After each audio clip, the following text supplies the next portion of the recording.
गाइए रे।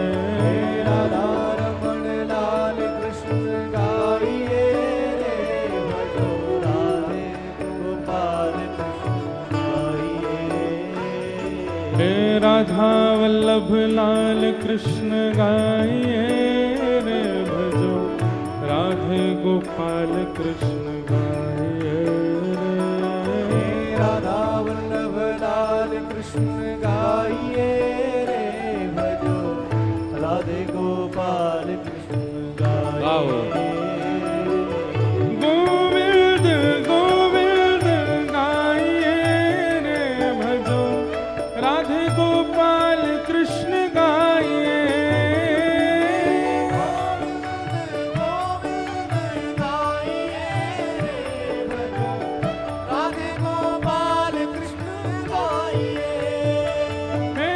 गोविंद गोविंद गाइए रे, भजो राधे गोपाल कृष्ण गाइए। गोविंद गोविंद गाइए रे, भजो राधे गोपाल कृष्ण गाइए। हे राधा रमण लाल भजो राधे गोविंदा। रमण लाल भजो राधे गोविंदा। पुरी जगन्नाथ भजो राधे गोविंदा। जगन्नाथ भजो राधे गोविंदा। द्वारिका के नाथ भजो राधे गोविंदा। द्वारिका के नाथ भजो राधे गोविंदा।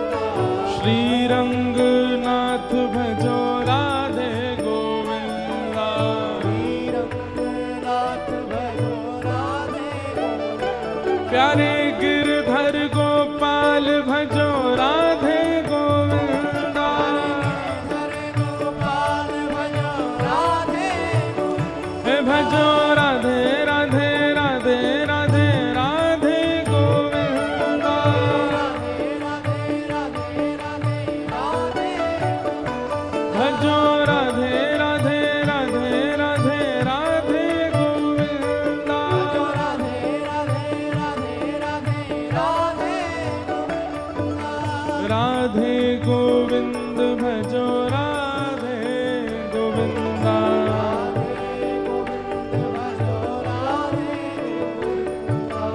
राधे गोविंद भजो राधे गोविंदा। गाओ भजो राधे राधे राधे राधे राधे गोविंदा। भजो राधे राधे राधे राधे राधे गोविंदा।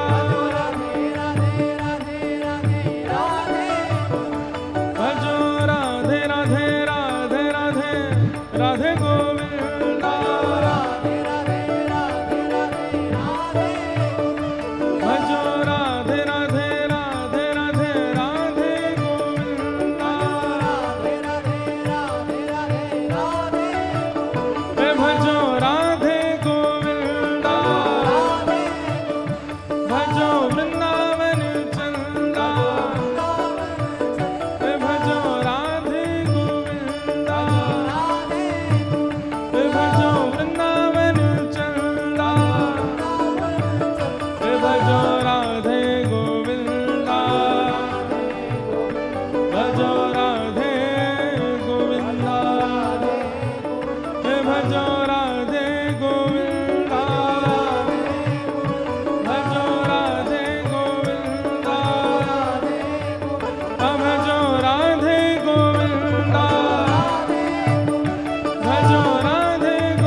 कृष्ण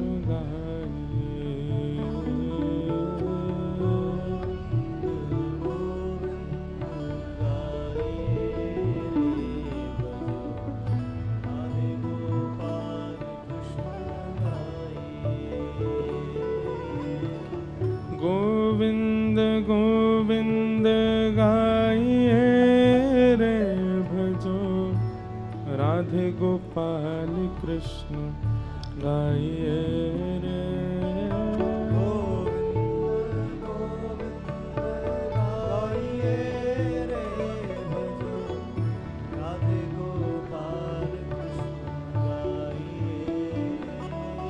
हे गोविंद गोविंद गाइए रे भजो राधे गोपाल कृष्ण गाइए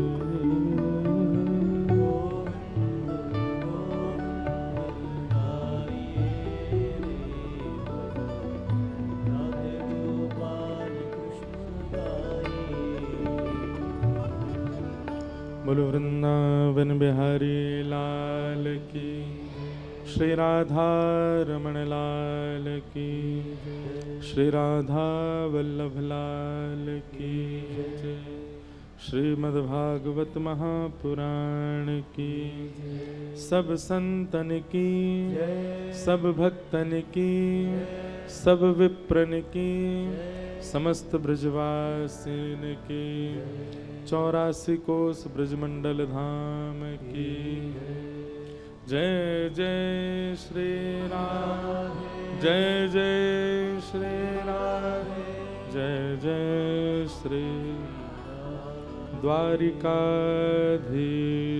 की जय। परम मंगल में परात प्रखलेश्वर अकारण करुणा वरुणालय भक्तवांछा कल्पतरु तड़द्वित विनंदित पीताम्बरधारी श्री बालकृष्ण लाल की वांग्मय प्रतिमूर्ति श्रीमद्भागवत महापुराण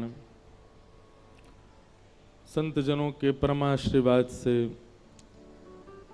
पंचमुखी हनुमान जी महाराज की परम कृपा से उन्हीं के पावन सानिध्य में सप्ताह भागवत कथा का ये वाचन विगत 7 दिनों से हम श्रवण कर रहे थे। आज जिसका विश्राम दिवस है मंच पर विराजमान विप्रवृंद समस्त गंधर्वजन और आप सभी श्रोता भाई बंधु मातृशक्ति सबको जय श्री कृष्ण जय सिया राम जय श्रीमन नारायण जय जय श्री राधे।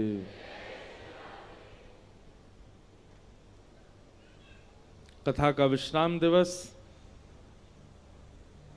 और हम अपने नियम पर अटल हैं विलंब से आने के पर आज हमको जल्दी ही आना था लेकिन आज किसी से मिलने का कोई क्रम नहीं था पर फिर भी बहुत लोग आ गए और हम सुबह वापस लौट करके आए। रात्रि कथा करके ही चले गए थे। हमारे मध्य प्रदेश में गौ सेवा की अलग जिन्होंने पूरे भारत में जगह रखी है ऐसे सैमली धाम श्री परम पूजनीय श्री कमल किशोर जी नागर जी के दर्शन के लिए रात्रि में गए थे। 12 बजे तो वहां पहुंचे। पूज्य महाराज जी का बहुत स्नेह भाव और बहुत समय से महाराज जी के दर्शन के लिए जाना था पर मंडीदीप में कथा हुई थी तब भी क्रम था जाने का, विदिशा में कथा हुई तब भी क्रम था पर दोनों बार ही हमारी ही भूल रही, नहीं जा पाए। कल कथा करके सीधे निकल गए और सुबह लौट करके आए। ऐसा नहीं रात्रि वहां विश्राम किया, नहीं, चले और आए, इतने में ही समय बहुत लगा। नवमी है आज, कुछ क्रम हमेशा नवमी के रहते हैं, उन क्रमों का पूर्ण करके आज यहाँ हैं, कथा सुनाएंगे। शाम को फिर यहाँ से दक्षिण प्रस्थान करेंगे। तो समय क्या बाध्यता थी लेकिन फिर भी प्रयास किया है कि भगवद वार्ता जितनी देर हो जाए उतना आनंद है। भगवान श्री कृष्ण का विवाह रुक्मिणी जी से हुआ। लोग पूछते हैं किशोरी जी से क्यों नहीं हुआ? ऐसा नहीं है। कई बार एक्टर जो होता है ना, एक्टर को नाट्य प्रस्तुति करने वाला, उसका निज जीवन कुछ और होता है, पर मंच का जीवन कुछ और होता है। 90-99% पूरा विश्व भगवान श्री कृष्ण के मंच की लीला से अवगत है। केवल 1% ब्रज के लोग ठाकुर जी के निज लीला से परिचित हैं। सबको यह पता है ठाकुर जी ने 16,108 विवाह किए, वो सब ठाकुर जी का मंचन है। ठाकुर जी की लीला है एक मानवों को कुछ संदेश देने के लिए और कुछ क्रम वाद्य पूर्ण करने के लिए। भगवान श्री कृष्ण की लीला बंधुओं अनुकरणीय नहीं है। एक बात हमारी बहुत ध्यान से सुनना, भगवान श्री कृष्ण जो करते हैं वो आप कभी नहीं कर सकते। प्रभु श्री राम जो करते हैं वो आप सब कर सकते हो। इसलिए हमारे पूज्य पिताजी महाराज और संत जन कहते हैं, राम ने जो किया है वो करो, कृष्ण ने जो कहा है वो करो, क्योंकि कृष्ण ने जो किया है वो आप नहीं कर पाओगे। राम जी मर्यादा पुरुषोत्तम है और श्री कृष्ण लीला पुरुषोत्तम है। भगवान श्री कृष्ण ने 1000 से ज्यादा बार कहा है संपूर्ण कृष्ण लीला में कि मैं भगवान हूं, मेरी शरण में आओ। प्रभु श्री राम ने एक बार भी नहीं कहा कि मैं परमात्मा हूं। वो एक मानव को प्रदर्शित कर रहे हैं। कई लोग कहते हैं कि भगवान श्री कृष्ण ने बहुत कुछ ऐसा किया जिससे गलत संदेश जा रहा है लोगों में। मैंने कहा गलत संदेश नहीं जा रहा है, वो मानव के बस की बात नहीं है। इसलिए मानव को लगता है कि ये कैसे संभव हो सकता है। भगवान श्री कृष्ण ने राम अवतार पहले धारण करके हम सबको संकेत किया कि करणीय ये अवतार है और श्रवणीय कृष्ण अवतार है। भगवान श्री कृष्ण कहते जो हैं वो करना है, उनकी करनी आप नहीं कर सकते।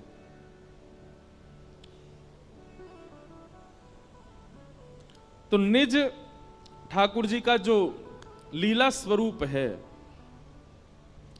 वो हमें पता है कि ठाकुर जी की कैसी लीला है, पर अधिकतर लोगों को ऐसा लगता है कि ठाकुर जी का विवाह, वो लगता क्या लिखा ही है, वो ठाकुर जी का मंचन स्वरूप है। रुक्मिणी आदि जितने भी भगवान के विवाह हुए ये इनके एक तत्व हैं, उन तत्वों से ठाकुर जी ने विवाह किया। वो तत्व ठाकुर जी ने निर्माण किए। पृथ्वी, जल, अग्नि, वायु, आकाश, इन पांचों को क्या कहते हैं? पंच तत्व, जिनसे हमारा शरीर बनता है। हमारे शरीर के बाहर पंच तत्व हैं, भीतर 4 तत्व हैं। भीतर कौन कौन से तत्व हैं? मन, बुद्धि, चित्त और अहंकार। इसको कहते हैं अंतःकरण चतुष्टय। और बाहर के जो हैं वो पंचभूत। दोनों को मिलाएं कितने हुए? 9 तत्व। 10वां तत्व हमारी आत्मा है। ऐसे 24 तत्वों का वर्णन किया गया है भागवत में। 25 तत्वों का। पंचविंशति तत्वज्ञ यत्र तत्राश्रमे वसन जटी मुंडी सिकी वापी मुच्यते नात्र संशय। बहुत गंभीर प्रसंग है, उसमें नहीं जाएंगे ज्यादा। पर मूल 4 तत्व भीतर के, 5 तत्व बाहर के। बहुत ध्यान से सुनो सब लोग, इधर देखो। 5 तत्व बाहर के हैं, पृथ्वी, जल, अग्नि, वायु, आकाश। ये भगवान की प्रमुख 5 पत्नियां हैं। और भीतर के जो 4 तत्व हैं उनमें से एक तत्व स्वयं भगवान है, हमारी आत्मा। तो मन, बुद्धि, चित्त, चित्त को कहते हैं आत्मा। और अहंकार, यहां पर अहंकार का मतलब अभिमान नहीं है, अहंकार का मतलब सेल्फ कॉन्शियसनेस है। अहंकार का मतलब देहाभिमान है। भूख लगने पर भोजन करना, इसको देहाभिमान कहते हैं। प्यास लगने पर पानी पीना, गर्मी लगने पर एसी चलाना, यह भी एक सूक्ष्म अभिमान है देह का। उस अभिमान की बात है। तो मन, बुद्धि, चित्त और अहंकार, उसमें से चित्त भगवान है तो बचे 3, तो भीतर के 3, बाहर के 5, ये 8 भगवान की मुख्य पटरानियां हैं। भगवान ने तत्वों से ब्याह किया, जिन तत्वों को स्वयं भगवान ने ही बनाया है। किसी स्त्री विशेष से ब्याह नहीं हुआ ठाकुर जी का, सबका तत्व है। रुक्मणी जी अग्नि तत्व हैं, सत्यभामा, जाम्बती आकाश तत्व हैं, सत्यभामा पृथ्वी तत्व है। इसीलिए कथा आती है कि भौमासुर नाम का राक्षस जिसको भगवान ने मारा, वो भूमि का बेटा है, पृथ्वी का बेटा। तो जब उसका जन्म हुआ भौमासुर का, तो ज्योतिषियों ने बताया कि इसको तो भगवान मारेंगे, भूमि भगवान की पत्नी है। तो भूमि ने भगवान से प्रार्थना की कि आप मेरे पुत्र को कभी मत मारना। भगवान बोले जब तक तुम नहीं कहोगे तब तक नहीं मारेंगे। वही भूमि तत्व भगवान की पत्नी सत्यभामा बन करके आई। तो जब भगवान भौमासुर से युद्ध करने गए, उसको मारा नहीं, उससे लड़ रहे थे लेकिन मार नहीं रहे थे। तब रथ में बैठी हुई सत्यभामा ने चिल्ला करके कहा, नाथ इसको मारते क्यों नहीं हो? तब भगवान ने उसको मारा। बोले हम आपसे सुनना चाह रहे थे। तो भूमि तत्व कौन है? सत्यभामा। जल तत्व कौन है? यमुना जी, कालिंदी। इस प्रकार अष्ट पत्रानियां भगवान की अष्ट तत्व हैं, जिनको भगवान ने ही बनाया। केवल लीला के लिए भगवान ने उनको स्त्री रूप बना करके ब्याह किया। इस प्रकार भगवान के मुख्य अष्ट ब्याह हुए। इनमें से एक ब्याह भगवान का उज्जैन में हुआ, और उज्जैन में जिनसे ब्याह हुआ उनका नाम था मित्रविंदा। मित्रविंदा के साथ ठाकुर जी का ब्याह हुआ। इस प्रकार अष्ट ब्याहों का क्रम बताया। भौमासुर नाम का दैत्य था, उसके यहाँ 16,100 राजकुमारियां बंधी थीं। भगवान ने उनको जाकर के मुक्त किया। सबको कहा कि अपने घर जाओ, पर 16,100 राजकुमारियों ने भगवान से कहा, भूयात पतिर में मय्यम, आप ही हमें अपनी पत्नी मान लीजिए। तब भगवान ने उन 16,100 राजकुमारियों से भी ब्याह किया। विश्व के जगतपति हैं ठाकुर जी। लोग कहते हैं भगवान ने इतने की, हम 2-4 कर लें, एक घर में कर लें, एक बाहर कर लें। ठीक है, शर्त है, लेकिन जिस प्रकार भगवान सबके साथ एक समय पर एक ही साथ 16,108 रानियों के साथ भगवान अलग अलग रूप धारण करके रहते हैं, आप भी रहो। एक पत्नी इंदौर में रहे, एक भोपाल में रहे, आप भी दोनों जगह एक ही समय पर रहो तो कर लो ब्याह। भगवान श्री कृष्ण ने जो किया है वो नहीं कर पाओगे। इसलिए भगवान श्री कृष्ण जो उपदेश करते हैं वो श्रवण करो। भगवान के इतने ब्याह हो गए, 16,108 ब्याह हुए। तत्पश्चात भगवान की दिनचर्या, ग्रहचर्या, इन सब की कथा बताई गई। एक नृण नाम का राजा था। वो नृण राजा रोज दान करता था। एक बार उससे एक भूल हो गई कि एक ब्राह्मण को उसने 10 गैया दान करी।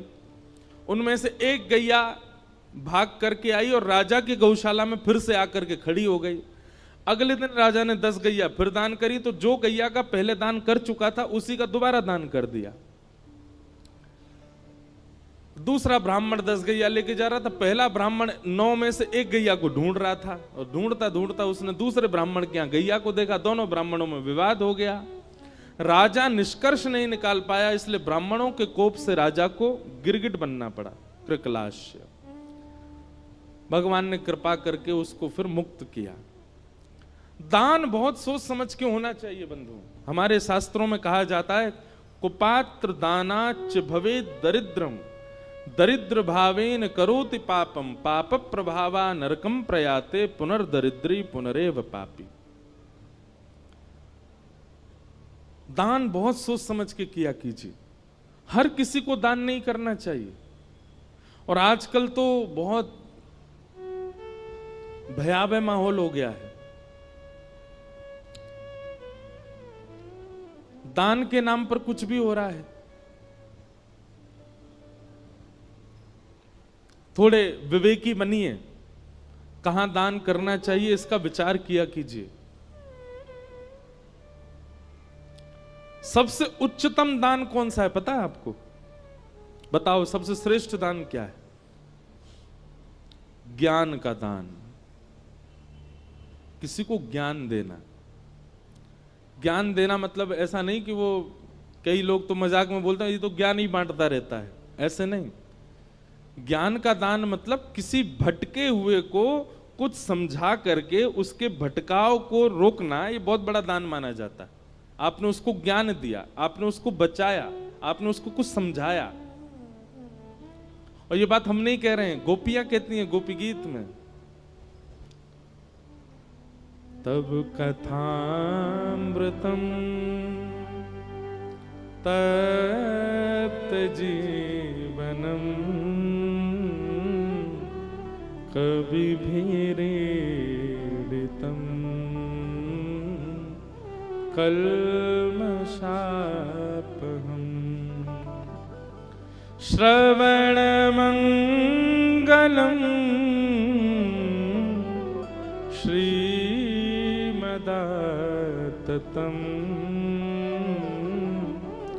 भुवि गृह्णन्ति ते भूरिदा जनाः। गोपियां कहती हैं इस संसार में सबसे बड़ा दानी यदि कोई है तो देखो, हम अपनी प्रशंसा नहीं कर रहे हैं, पर आपको जानकर के आश्चर्य होगा कि संपूर्ण श्रीमद् भागवत में वक्ताओं की प्रशंसा केवल एक ही बार की गई है, और वो भी ब्रज की गोपियों ने की है। वक्ताओं की प्रशंसा नहीं है। सब जगह श्रोताओं की महिमा, श्रोताओं की प्रशंसा, श्रोताओं का यश। वक्ताओं की केवल एक जगह प्रशंसा है, और वो है गोपी गीत में। और इतना ही नहीं, गोपी गीत में गोपियां प्रशंसा करती हैं और फिर अगला गीत गाया भ्रमर गीत, उसमें फिर गालियां भी देती हैं वक्ताओं को। गोपियां कहती हैं त्रिलोकीनाथ को शब्द की पुड़िया में बांध करके सबको दान कर देते हैं ये वक्ता, सबसे बड़े दानी। ब्रह्मांड नायक को शब्दों में बांध करके सबको दे देते हैं।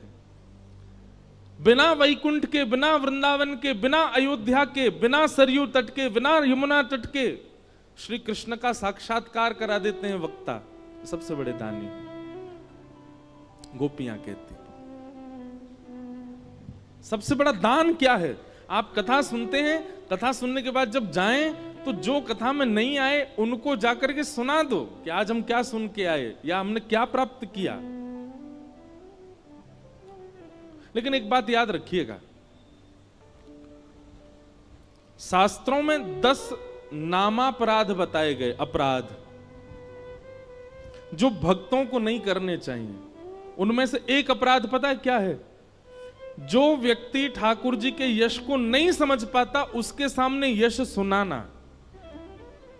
जो ठाकुर जी पे भरोसा नहीं करता, ठाकुर जी का मजाक उड़ाता रहता है या आध्यात्मिकता की खिल्लियां सी उड़ाता रहता है, उसके सामने जाकर के कथा की प्रशंसा करना, अपने गुरु की प्रशंसा करना, भगवत तत्व की वार्ता करना और फिर उसके द्वारा उपहास होना, ये एक अपराध है।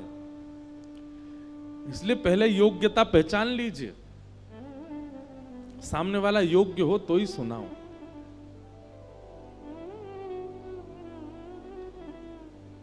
वक्ताओं को बहुत अपराध लगे हुए होते हैं क्योंकि इतने श्रोता आते हैं कथा में। जरूरी नहीं है सब एक ही भाव के हों, कई लोग अलग अलग भाव के भी आते हैं, तो निश्चित है वक्ता को अपराध लगता है उसका। इसीलिए कई बातें मंच से नहीं कही जाती, स्थान देख करके, श्रोता देख करके, समय देख करके फिर सुनाया जाता है।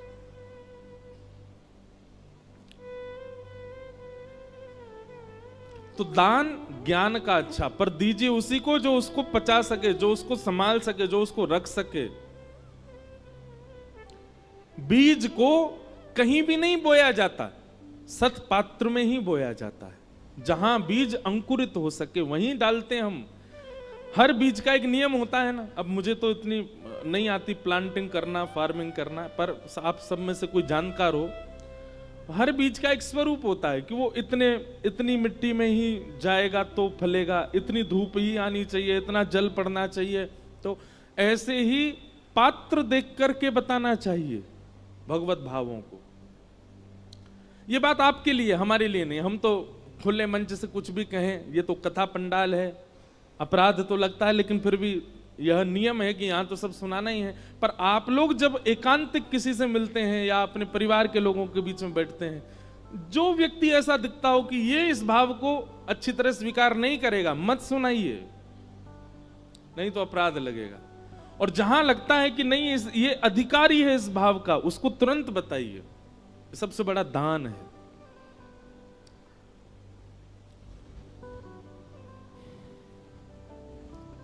तो दान श्रेष्ठ कौन सा? ज्ञान का। अच्छा, ज्ञान का दान भी श्रेष्ठ क्यों है? क्योंकि दान वह श्रेष्ठ माना जाता है जो किसी को दिया गया, तो जिसको दिया गया है उससे कभी खत्म ना हो, सदा उसके पास रहे और बढ़ता रहे, वो दान श्रेष्ठ माना जाता है। धन का, अन्न का, वस्त्र का, आदि आदि वस्तुओं का ये दान बढ़ता नहीं है, घटता है। कन्यादान भी विशिष्ट दान माना जाता है। क्यों? क्योंकि वह कन्या जाकर के एक परिवार का वर्धन ही करने वाली है।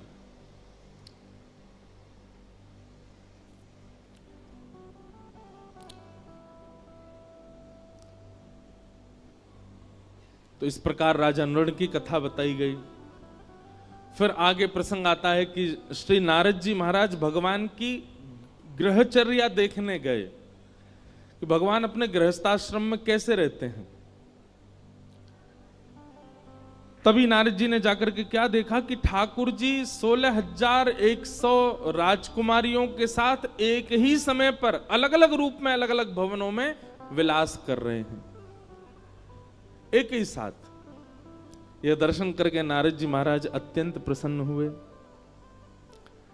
तत्पश्चात भगवान की नित्यचर्या बताई गई। ठाकुर जी की दिनचर्या कैसी है?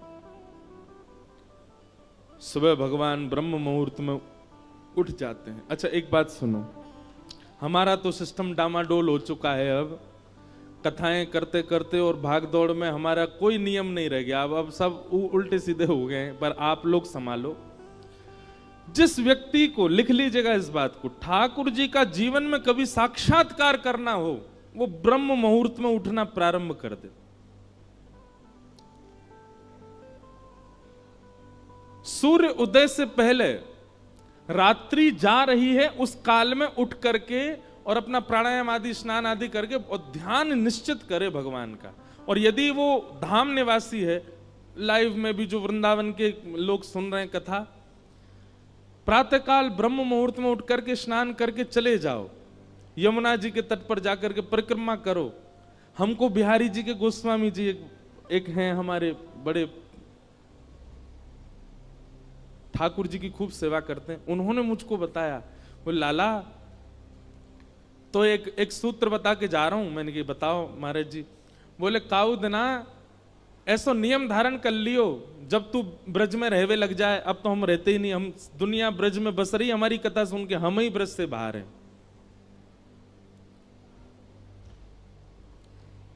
अब तो ये हालत हो गई है कि ब्रज जाने के लिए हमको ब्रज में कथा करनी पड़ती है तो हम ब्रज जा पाते, नहीं तो ब्रज से बाहर ही रहना पड़ता है। पर हमारे पूज्य श्री मलुकपीठ वाले महाराज जी को हमने एक बार निवेदन किया, मैंने महाराज जी कथाएं तो बहुत हो गई पर ब्रज छूट गया। तो महाराज जी कहते नहीं आप ऐसा मत कहिए। मैंने कहा तो महाराज जी? बोले आप जहां जाते हैं वहीं ब्रज प्रकट हो जाता है। बोले वक्ता जहां जाते हैं, कथा सुनाते हैं, ब्रज की लीला कहते हैं, वो ब्रज ही प्रकट हो जाता है। तो बोले आपको ब्रज आने की आवश्यकता नहीं, ब्रज तो आपके संग ही रहता है। तो मन को फिर आराम हुआ, शांति हुई। अभी चंडीगढ़ में वृंदावन प्रकट उत्सव था, मतलब कथा सप्ताह थी पर उसमें वृंदावन प्रकट के भाव ज्यादा होते थे। अभी तक हमको बताते हैं कि महाराज जी वो मेला ग्राउंड था जहां कथा थी, अब लोग बाग वहाँ जो नित्य नियमित कथा सुनते थे वो वहाँ से अपने दफ्तर, ऑफिस, कॉलेज कहीं भी जाते हैं, रुक करके वहाँ उस स्थान को प्रणाम करते हैं, वहाँ की रज लगाते हैं, बोले वृंदावन है, यहाँ कथा हुई। और अब चंडीगढ़ के सब लोग लगे हैं उसका नाम मेला ग्राउंड ना करवा करके सीधा वृंदावन ही करवा रहे हैं, वो वृंदावन है ये, यहाँ कथा हुई। वृंदावन जाइएगा तो एक नियम, वैसे तो 3 नियम हमने एक पद ही बना करके गाया है। राधिका रानी जी, वृषभानु दुलारी जी, राधिका रानी जी, वृषभानु, राधिका रानी जी, वृषभानु दुलारी जी, राधिका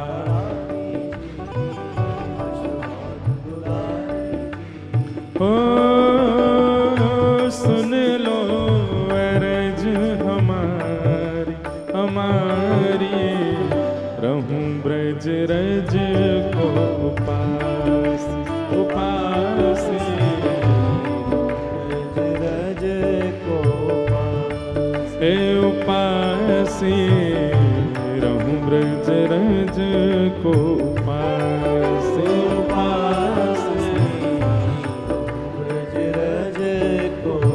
भाव से राधिका रानी जी, वृषभानु दुलारी जी, राधिका रानी जी, वृषभानु दुलारी जी, राधिका रानी जी, वृषभानु दुलारी जी, राधिका रानी जी, वृषभानु दुलारी जी। सुन लो अरज हमारी हमारी, रहूं ब्रज रज को उपास उपास, ब्रज रज को उपास, हे उपासी, रहूं ब्रज रज को उपास।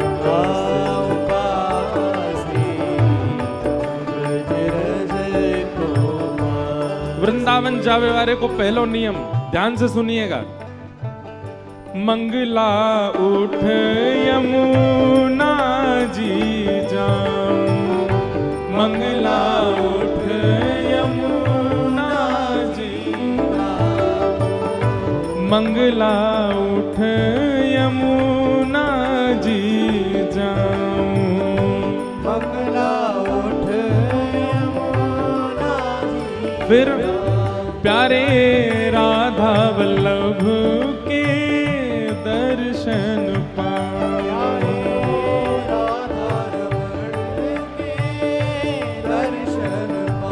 प्यारे राधा वल्लभ के दर्शन पाऊं, प्यारे राधा रमण के दर्शन पाऊं। वृंदावन जाइएगा, चाहे जितने लेट सोए हैं रात को, ब्रह्म मुहूर्त में उठ जाओ। मंगला के समय सोना नहीं है वृंदावन में। यमुना जी जाइए, यमुना जी को प्रणाम करो और सीधे राधा वल्लभ जी की मंगला आरती करिए।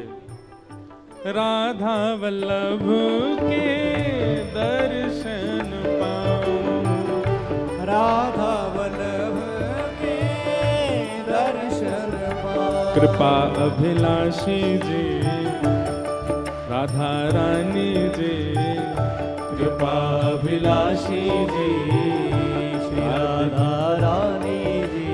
ओ कृपा अभिलाषी जी, कीरत सुत प्यारी जी, कृपा अभिलाषी जी, कीरत सुत प्यारी जी। ओ सुन लो अरज हमारी हमारी, रहूं ब्रज रज को उपास, रहूं ब्रज रज को उपास। हे उपासी, रहूं ब्रज रज को उपास, रहूं ब्रज रज। बोलो वृषभानु दुलारी की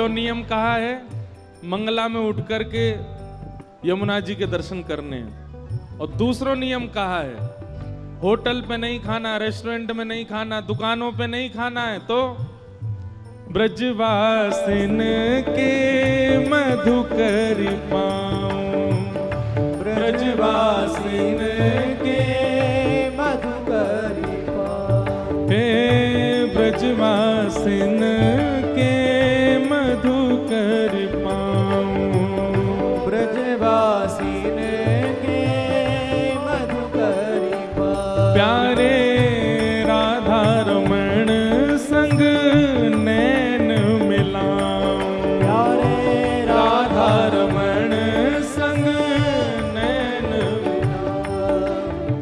ये उपाय कृपा करके एक बार करिएगा। बहुत बालक करते हैं, हम हर कथा में कहते हैं, सब जाके वृंदावन में ये करते हैं, पर एक भूल करते हैं। क्या?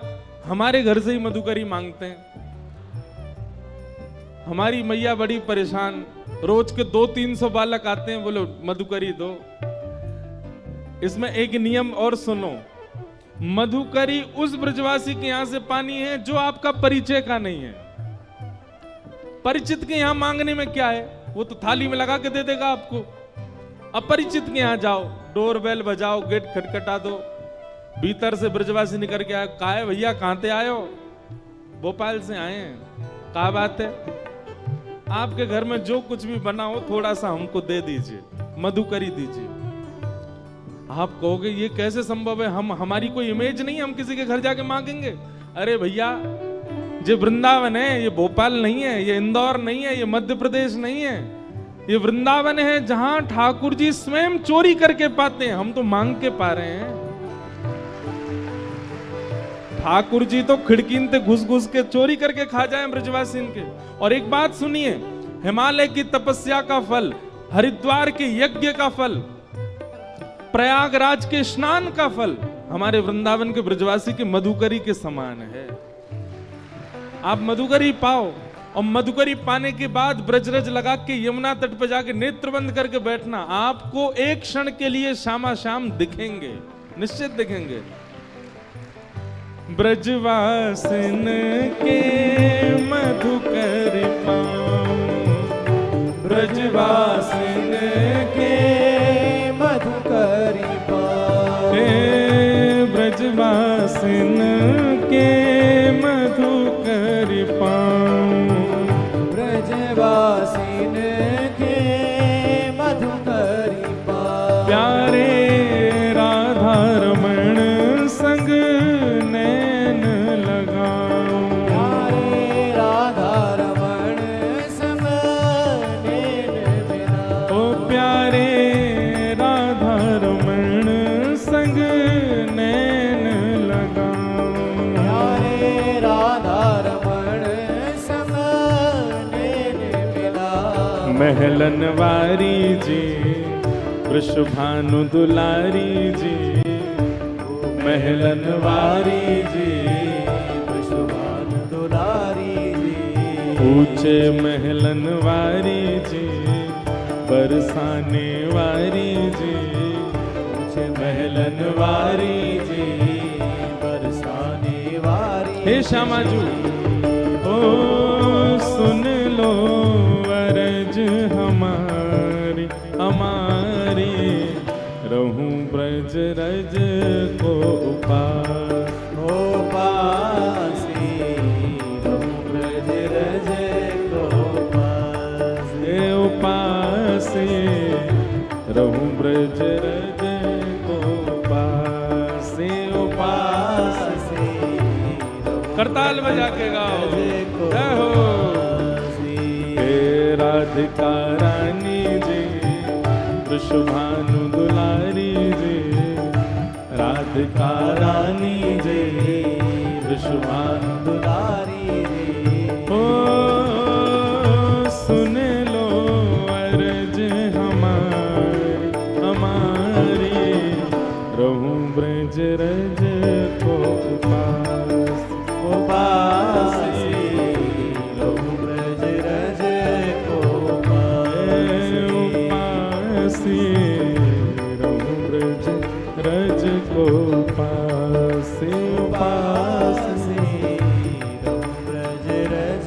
बोल वृंदावन बिहारी लाल की।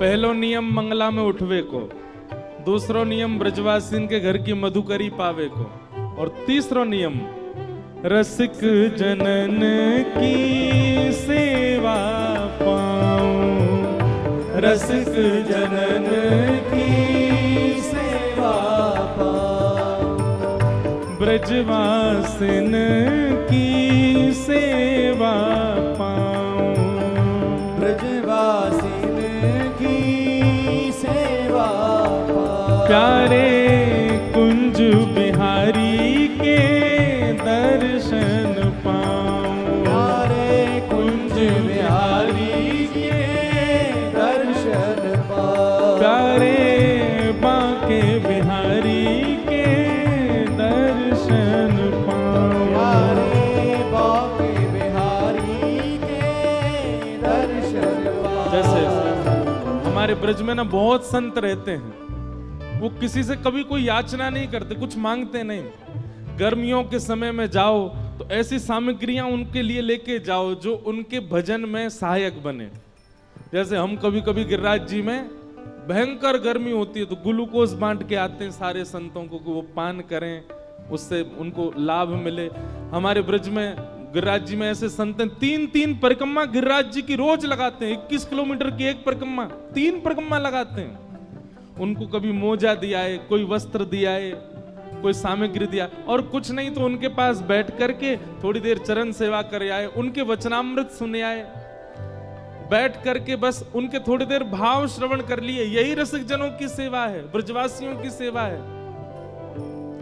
रसिक जनन की सेवा पाऊं, रसिक जनन की सेवा पाऊं, प्यारे बांके बिहारी संग दर्शन पाऊं, प्यारे बांके बिहारी जी के दर्शन पाऊं, ओ प्यारे बांके बिहारी के दर्शन पाऊं, प्यारे बांके बिहारी के दर्शन पाऊं। कृष्ण मनोहारिणी जी रास विलासिनी जी, कृष्ण मनोहारिणी जी रास विलासिनी जी, कृष्ण मनोहारिणी जी रास विलासिनी जी, कृष्ण मनोहारिणी जी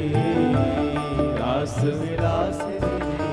ओ सुन लो अरज हमारी हमारी, रहूं ब्रज रज को पासी, रहूं ब्रज रज को पासी, उपासी, रहूं ब्रज रज को उपासी, रहूं ब्रज रज को पासी। और अंतिम भाव में जो भी भाव लिख पाते हैं ना, तो भाव ऐसा आता है, हमारे गिरधर लाल जी लिखवा रहे हैं, तो अंतिम भाव में श्री गिरधर लाल जी की एक भावना का दर्शन है। गोवर्धन पर्वत पे राजो, गोवर्धन पर्वत पर राज। हे श्यामाजू, आप या ब्रज की सेवा से हमको और कुछ मत दीजिए, क्या दीजिए, ये अंतिम भाव जो है ये प्रदान कर दीजिए बस।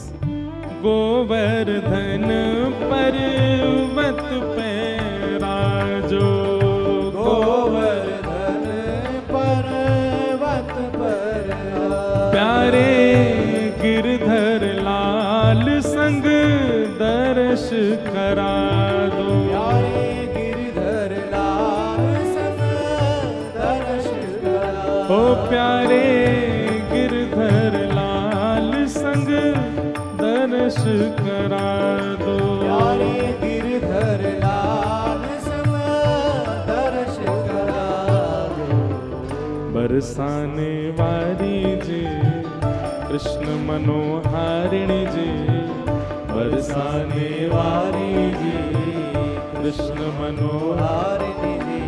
ओ सुन लो अरज हमारी हमारी, रहूं ब्रज रज को पास। ओ पासी ब्रज रज को हे ओ पासी, रहूं ब्रज रज को पासी। ओ पासी ब्रज रज को भाव से राधिका रानी जी वृषभानु दुलारी जी, राधिका रानी जी वृषभानु दुलारी जी।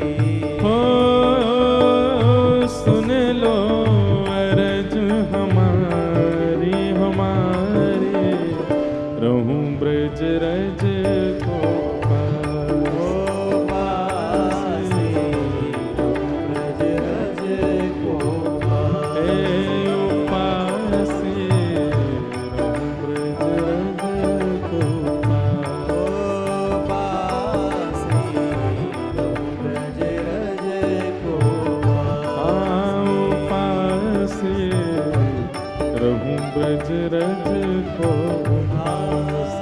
पासी ब्रज रज को हे ओ पासी, रहूं ब्रज रज को पासी। पासी, रहूं ब्रज रज को पासी। ज्यादा नहीं, ब्रज के ये 3 नियम हैं।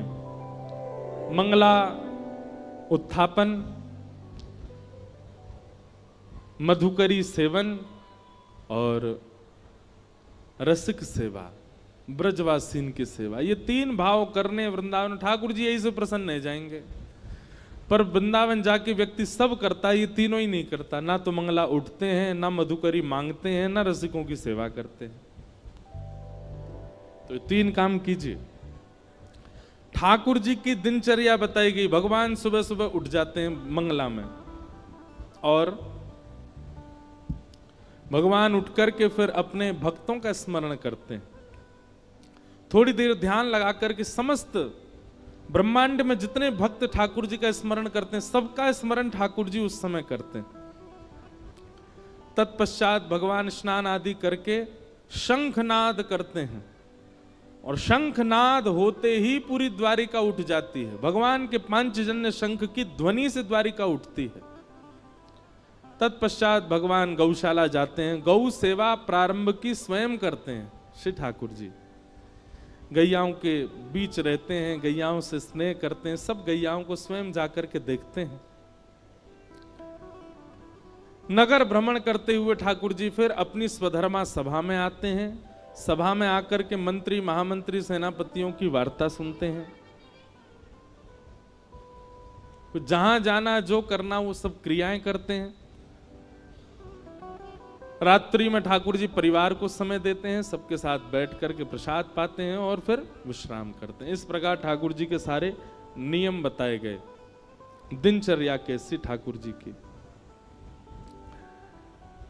आगे राजसूय यज्ञ का प्रसंग सुनाया गया। पांडवों ने राजसूय यज्ञ किया, और राजसूय यज्ञ में ठाकुर जी को निमंत्रित किया, और भगवान को पत्र में ये लिख करके भेजा कि आप अकेले मत आइएगा, कम से कम 20,000 राजाओं को संग लेकर के आइएगा। ठाकुर जी विचार करने लगे 20,000 राजा कहां से लेके जाएं। तभी जरासंध, जिसने मथुरा पर चढ़ाई की थी, एक प्रकार से भगवान के नाना लगते हैं जरासंध। क्यों? क्योंकि कंस के ससुर जी हैं जरासंध, तो मामा के ससुर जी भी नाना ही लगते हैं। तो जरासंध ने 20,000 राजकुमारों को बंदी बना रखा है।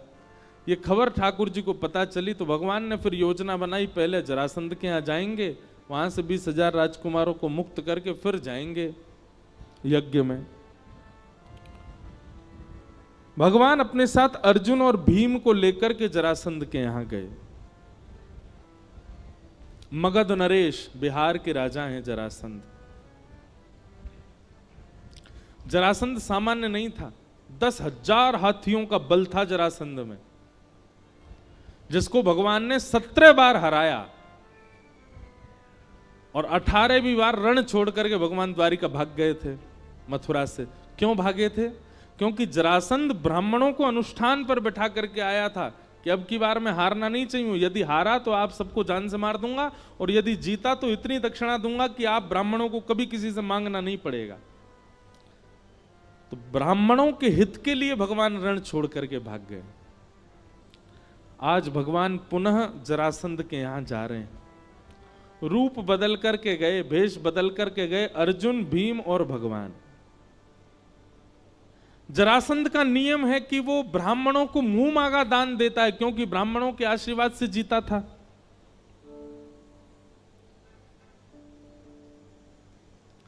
भगवान ब्राह्मण का रूप धारण करके गए। जरासंध ने कहा, मांगिए विप्र देवता, क्या चाहिए? भगवान बोले, युद्ध।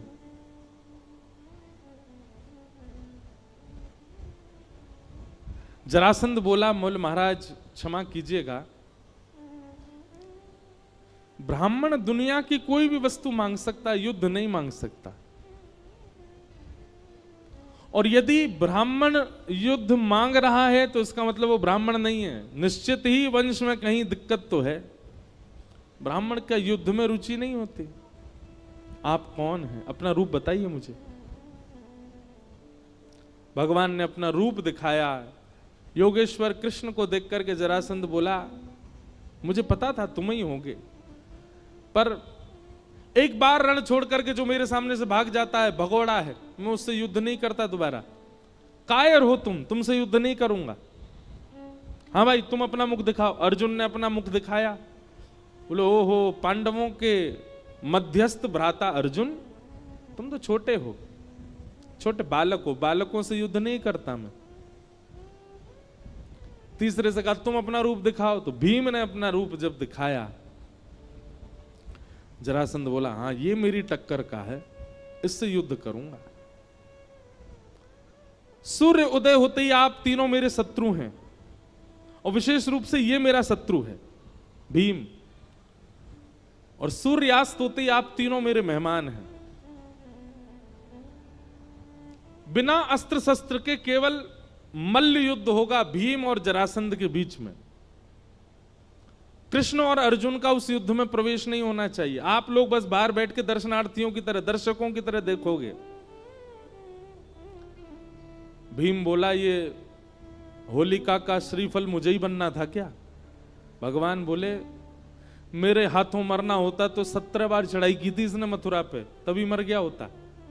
इसकी मृत्यु तेरे हाथ ही है भीम, चिंता क्यों करता है? मैं हूं ना तेरे साथ, अर्जुन है ना, हम दोनों हैं, तेरे को जिता के लेके जाएंगे। रात्रि में सो गए। सुबह सूर्य उदय होते ही दरवाजे खटखटाने लगे सैनिक। बोले, सूर्य उदय होने में कुछ क्षणों की देरी है, युद्ध भूमि में आ जाओ, जरासंध महाराज आने वाले हैं। भीम तैयार होकर के गया। भगवान बोले, चिंता मत कर, तू युद्ध कर, हम बैठे हैं ना। जरासंध सामान्य नहीं था।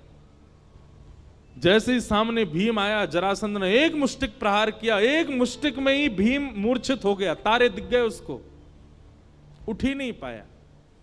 और जरासंध ने इतना मारा, भीम की हड्डी हड्डी दर्द करने लगी। शाम हो गई। एक तरफ से अर्जुन, दूसरी तरफ से ठाकुर जी उसको कंधे पर लाद के लेके आए कक्ष में। बाम आदि औषधि लगाई, केला खवा में, सेब खवा में, और स्वयं पकवान खामे दोनों एक ही थाली में बैठ के। भीम बोला, तुम लोग यहां पकवान उड़ाने आए हो? वो मेरे को इतना मारता है, तुम लोग बैठे बैठे देखते रहते हो?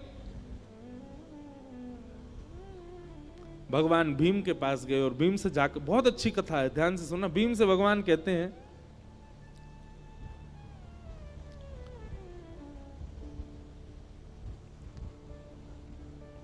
भीम तुम युद्ध करने जाते हो, एक बार भी मेरी ओर नहीं देखते, एक बार तो देखा करो।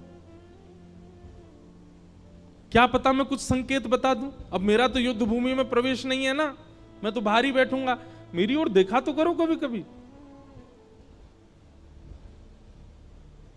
भीम बोला ठीक है देखूंगा। अब इसका आध्यात्मिक अर्थ क्या है?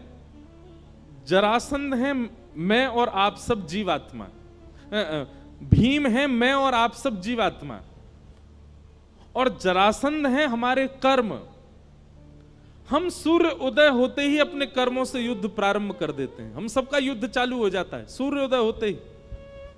रात्रि में हम सब लोग विश्राम में रहते हैं, पर हम जैसे लोगों के रात में भी चलते रहते हैं युद्ध। पर एक सामान्य रूप से रात्रि में सब विश्राम में जाते हैं। रात्रि कोई किसी को तंग नहीं करता। कोई कार्य बिगड़ भी जाता है तो हम लोग कहते हैं अभी सो जाओ, सुबह देखते हैं उठ के। हमारा युद्ध ही सूर्योदय के साथ प्रारंभ हो जाता है, संसार के साथ। भगवान कहते हैं इस बीच में कभी कभी मेरी ओर देख लिया करो, मेरी ओर दृष्टि डाल लिया करो।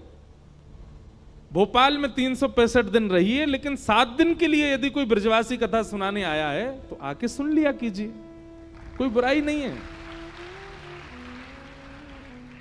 समझ में 10 कोई आई है, ताली सबने बजाई है। अब क्या फायदा, अब तो कथा पूरी होने वाली है। अब तो प्रतीक्षा करो, 2 साल बाद आएंगे अब भोपाल, पर उससे पहले हम आसपास तो आएंगे, इंदौर आएंगे,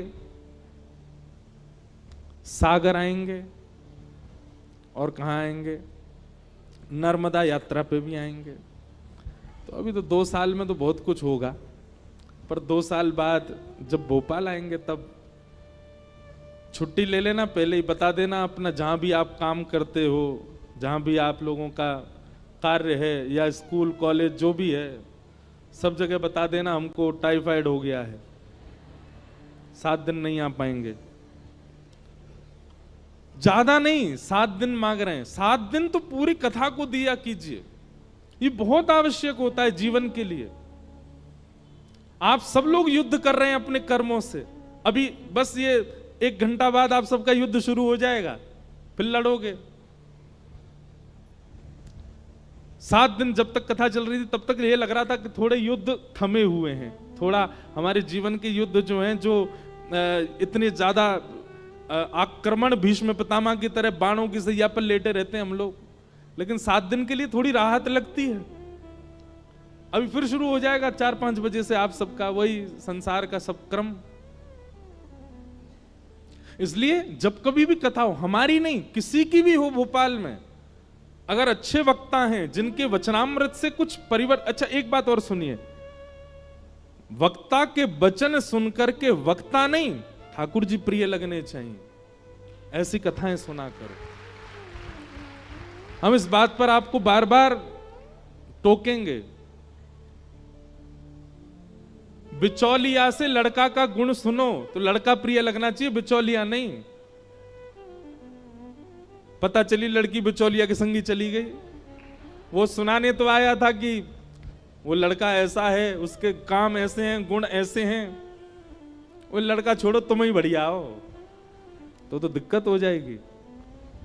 वक्ता विचौलिया होता है, उसके प्रति आदर हो, उसके प्रति सम्मान हो, उसके प्रति श्रद्धा हो, उसके प्रति पूजनीय भाव हो, पर प्रीति तो उसकी वाणी से, ठाकुर जी से ही होनी चाहिए, उससे नहीं।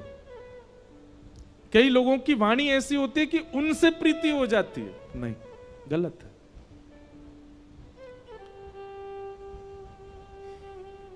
तो भगवान कह रहे हैं भीम तू युद्ध करने जाता है, बीच में मुझे देखा कर। हम सबको भगवान कह रहे हैं, हम सब युद्ध करते हैं सुबह से शाम तक, बीच बीच में कभी देखा करो। 365 दिन युद्ध करते हो, बीच में 7 दिन मेरे पास आ जाया करो, कुछ ट्रिक्स बता दूंगा, ठाकुर जी कह रहे हैं, जीवन के उपयोगी। भीम बोला कल देखूंगा। बोला हाँ कल देखना मेरी ओर। दूसरे दिन भीम जैसे युद्ध करने गया, जरासंध ने फिर से उसको मारना शुरू किया।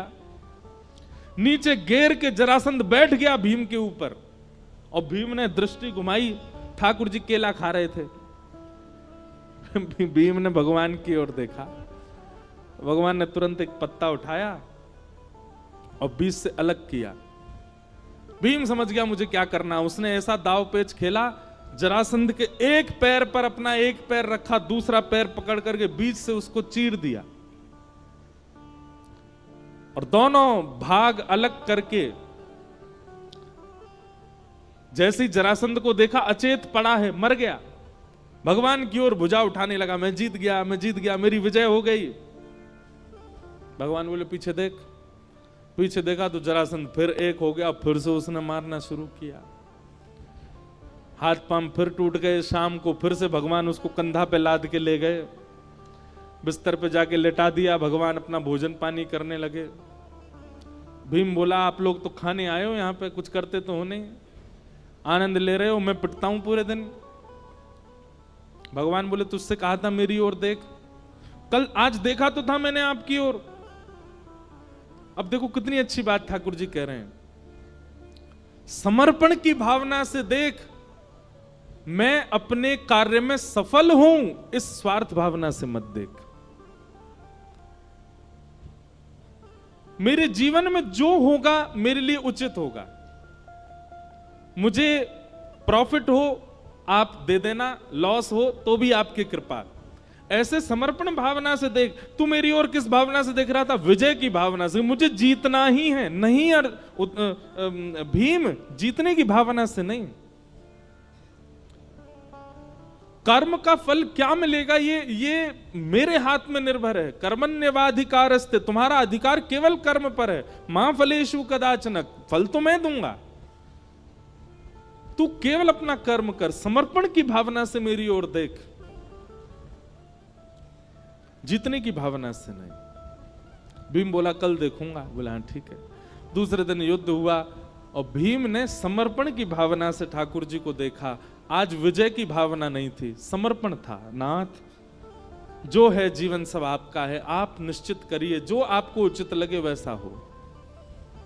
समर्पण की भावना से देखा तो भगवान ने भीम को योग्य जाना, और योग्य जान करके वही क्रिया की जो कल की थी, लेकिन आज उस क्रिया को करके विपरीत दिशा में फेंका। ठाकुर जी ने एक युक्ति और देखो, समर्पण की भावना से जब आप ठाकुर जी को देखते हैं और विजय की भावना से जब आप ठाकुर जी को, दोनों में अंतर क्या है? विजय की भावना में आप धैर्यवंत नहीं होते, विजय विजय विजय विजय विजय यही दिखता रहता है आपको। लेकिन जब आप समर्पण की भावना से देखते हैं तो आपका चित्त शांत होता है, आपका चित्त धैर्यवंत होता है। और धैर्यवंत होकर के जब आप जाते हैं तो ठाकुर जी शायद कुछ और युक्ति देना चाह रहे हैं, वो आप ग्रहण कर पाते हो।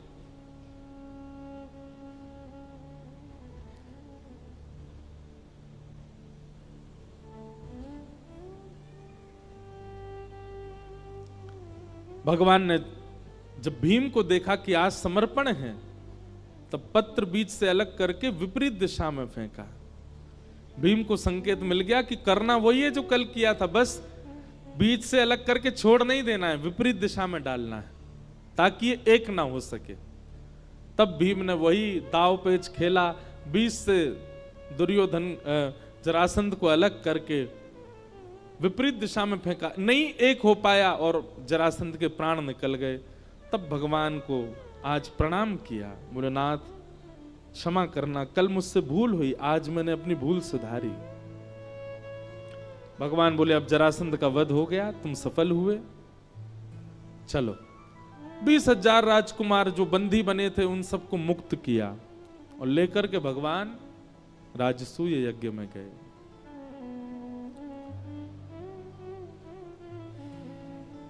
राजसूय यज्ञ में जाकर के 20,000 राजकुमारों को प्रस्तुत किया, सबको अलग अलग सेवा प्रदान की गई। ब्राह्मण देवताओं ने कहा अग्र पूजा किसकी होनी चाहिए? तब सबने प्रस्ताव किया कि अग्र पूजा तो भगवान श्री कृष्ण की होनी चाहिए, और श्री कृष्ण की अग्र पूजा हुई। सबको अलग अलग कार्य प्रदान किए गए, किसी को भोजन भंडार दिया, किसी को संतों की सेवा अगवानी दी। सिंहासन पर दूर भगवान कृष्ण बैठे थे। भगवान बोले हमको क्या सेवा दे रहे हो? बोले आप तो बैठे रहो, आपको क्या सेवा देना, आप तो राजा हो, आप तो हम सबके प्यारे हो, आप तो बस बैठे बैठे मुस्कुराते रहो, आपको क्या सेवा दें? ठाकुर जी बोले नहीं, हमको सेवा चाहिए। पांडव बोले आपके लिए कोई सेवा नहीं। भगवान बोले या तो दो, नहीं तो हम खुद ले लेंगे। पांडव बोले हम तो नहीं दे रहे। तो भगवान बोले ठीक है, तो हमने ले ली सेवा। बोले कौन सी सेवा? जितने लोग यज्ञ में आएंगे सबकी पादुका उठा के रखना हमारी सेवा है। भगवान श्री कृष्ण ने, पांडव रोने लगे, बोले नहीं नाथ। बोले नहीं, अब तो यही सेवा है हमारी। और पूरे यज्ञ भूमि के बाहर बैठे हैं ठाकुर जी, और जितने संत आ रहे हैं, जितने ब्राह्मण आ रहे हैं, जितने ऋषि आ रहे हैं, जितने वेदज्ञ आ रहे हैं, सबके पादुका उठा उठा करके ठाकुर जी व्यवस्थित कर रहे हैं।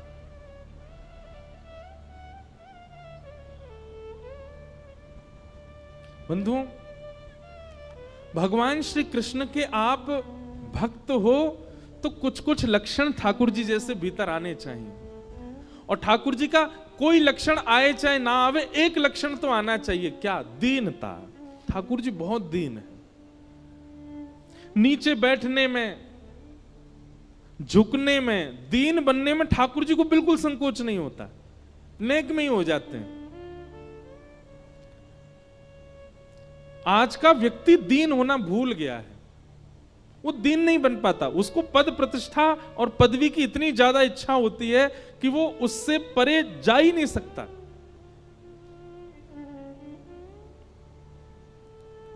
त्रिलोकीनाथ हैं भगवान, ब्रजवासियों के डांट खा लेते हैं, ब्रजवासियों के कहने से उखल पे बंध जाते हैं। सुदामा को अपने सिंहासन पर बैठा करके स्वयं नीचे बैठ जाते हैं। राजसूय यज्ञ में जाकर के सबके पादुका उठाने की सेवा ले लेते हैं। कितने दीन हैं ठाकुर जी। भृगु ऋषि के पाद प्रहार को अपनी छाती पर सह लेते हैं। ऐसे नाथ। अगर आप तिलक लगाते हैं, तुलसी माला पहनते हैं, कथा नियमित रूप से सुनते हैं, तो कम से कम अपने अंदर दीनता लेकर के आइए। ठाकुर जी का कुछ तो गुण लाइए अपने अंदर। ठाकुर जी बहुत दीन है। और दीनता चित्त में आना, तो दीनता जब चित्त में आती है तो साथ में एक वस्तु और लेकर के आती है। क्या? दीनता जिसके चित्त में होगी उसी के चित्त में ही प्रेम होगा। जो दीन नहीं है ना, उसके अंदर प्रेम नहीं हो सकता। जो अपने आप को पद युक्त मानता है, प्रतिष्ठित मानता है, ऐसा व्यक्ति प्रेम नहीं कर पाता। प्रेम करना भी दीन व्यक्ति जानता है।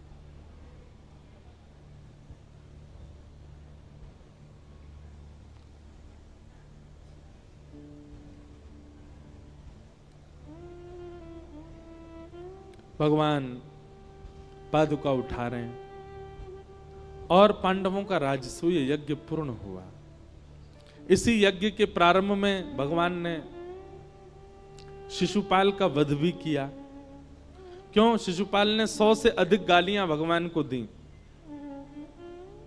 किसी ने मुझसे प्रश्न किया, बोल महाराज जी आप कहते हो सहनशील बनो, भगवान स्वयं नहीं सहन कर पाए। 101 गाली शिशुपाल ने दे दी तो भगवान ने सुदर्शन चक्र चला दिया। एक बात हमेशा याद रखना, ठाकुर जी को क्रोध नहीं आता, महादेव को क्रोध नहीं आता, हनुमान जी को क्रोध नहीं आता, देवी को क्रोध नहीं आता, पर इन सबके जो गण हैं ना, जो संग रहते हैं, वो कोपित होते हैं। कभी हमारे साथ कुछ ऐसा होता है देव पीड़ा से, तो ठाकुर जी पे इतना समय मुझ पे क्रोधित होंगे वो। पर हां, उनके जो दीन गण जन हैं, उनके जो भक्त जन हैं, उनके संग जो कितनी योगनियां रहती हैं, उनको क्रोध आ जाता है। इसलिए ठाकुर जी को ज्यादा वैसा कोई व्यवहार नहीं करना चाहिए देवों के प्रति जिससे उनके गण रुष्ट हो जाएं। ठाकुर जी को क्रोध नहीं आता। 100 गाली होने तक भगवान ने छूट दे रखी है शिशुपाल को। 101 होते ही भगवान तो वहां आराम से बैठे थे, सुदर्शन चक्र स्वयं आ गया। सुदर्शन चक्र भगवान का गण है, वो दंड देता है। उसने आकर के शिशुपाल का सर धड़ से अलग किया।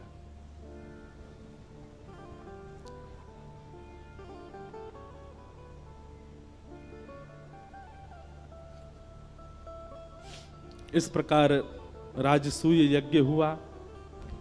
तत्पश्चात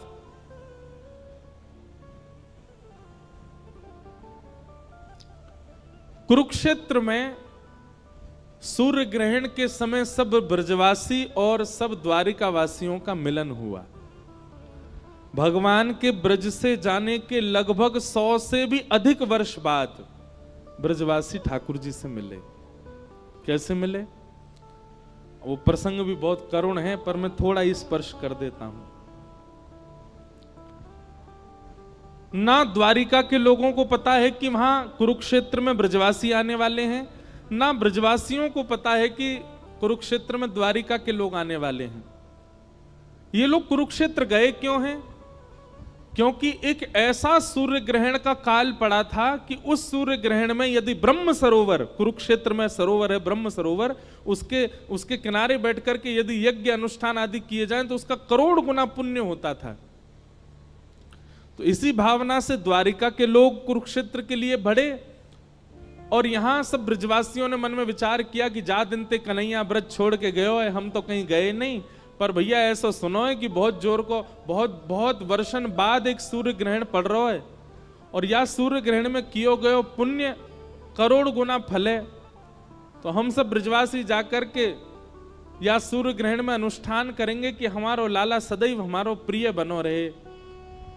आज पहली बार ब्रजवासी ब्रज छोड़ करके कुरुक्षेत्र जा रहे हैं, पर कैसा विधि का विधान, कैसा समय का संयोग कि वहां द्वारिकाधीश पहले ही पहुंचे हुए हैं। ब्रजवासियों ने जाकर के अपना शिविर बसाया, तंबू लगाए, तभी उनको खबर मिली कि हमारो लाला कन्हैया यहां आयो भयो है। ब्रजवासी सब रुदन करने लगे, संकुचित हो गए कि जाएं कि नहीं जाएं।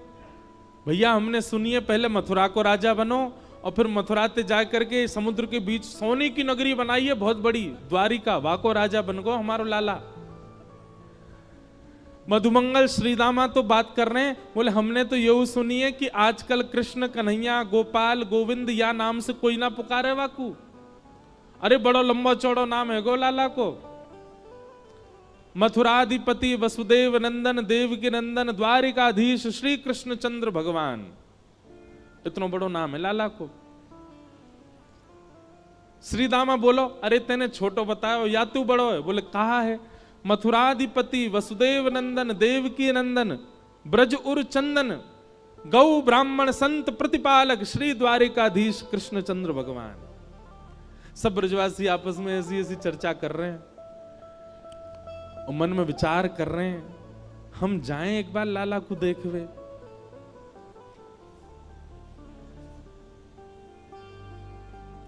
और सब ब्रजवासी नंद बाबा के पास गए, बोले बाबा लाला आयो भयो है कुरुक्षेत्र में, हमारी तो हिम्मत ना है रही वाकू देखवे की, मन तो बहुत है रो बाबा प्राण निकरवे से है रहे, लेकिन आप यदि हमारे संग चल दोगे तो नेक बल मिल जाएगो। लाला अब तो बहुत बड़ो राजा बन गए, पासते तो मिलेगो नहीं, लेकिन बाबा आपकी कृपा से कोई खिड़की ते हमको दिख जाएगो, वाकू देख तो लेंगे इतने वर्ष बाद कैसो दिखे कैसो है गयो। अब नंद बाबा बोले ना भैया मन तो मेरो भी है, चलो सब लोग चलें जाके लाला को दर्शन करके आवे। यशोदा मैया नंद बाबा सब गोपियां ब्रजवासी सब गए। यहां द्वारिका के शिविर में क्या हो रहा था? रत्न सिंहासन पर भगवान विराज रहे हैं और भारतवर्ष के समस्त वेदज्ञ, समस्त ऋषि, समस्त महान मुनि सब सामने बैठे हैं। कोई त्रिपुंडधारी, कोई ऊर्ध्वपुंडधारी, सब लोग अपने हाथ में दूरबा लिए, कुशा लिए, बिल्वपत्र लिए, तुलसी दल लिए, सब ठाकुर जी की आराधना कर रहे हैं। सूर्य ग्रहण चल रहा है, भगवान योग निद्रा में बैठे हैं और बड़े बड़े वेदज्ञ साक्षात वेद खड़े होकर के मंत्रों का उच्चारण कर रहे हैं। हजारों की तादाद में लोग द्वारिकाधीश का दर्शन कर रहे हैं और ठाकुर जी की एक अद्भुत अर्चना चल रही है वहां पर।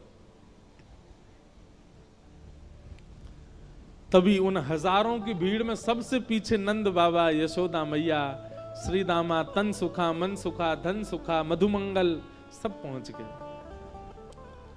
और जैसे ही दूर से जाकर के ठाकुर जी को देखा, नेत्रों से अश्रुपात होने लगे। बोले बाबा लाला हमारो राजा बन गए, देखियो कितने बड़े सिंहासन पर बैठो है। लेकिन बाबा इतने बरस बाद आ जाओ लाला, देखो वैसे ही लगे ने 100 वर्ष से अधिक को है गयो लाला, लेकिन आज भी ऐसा लग रहा हो 16 वर्ष को ये का। और ये बात सत्य है, ठाकुर जी 16 वर्षीय ही रहते हैं। इसके बाद ठाकुर जी पर काल चक्र का क्रम नहीं होता। 16 वर्ष के बालक की भांति ठाकुर जी की आयु रहती है।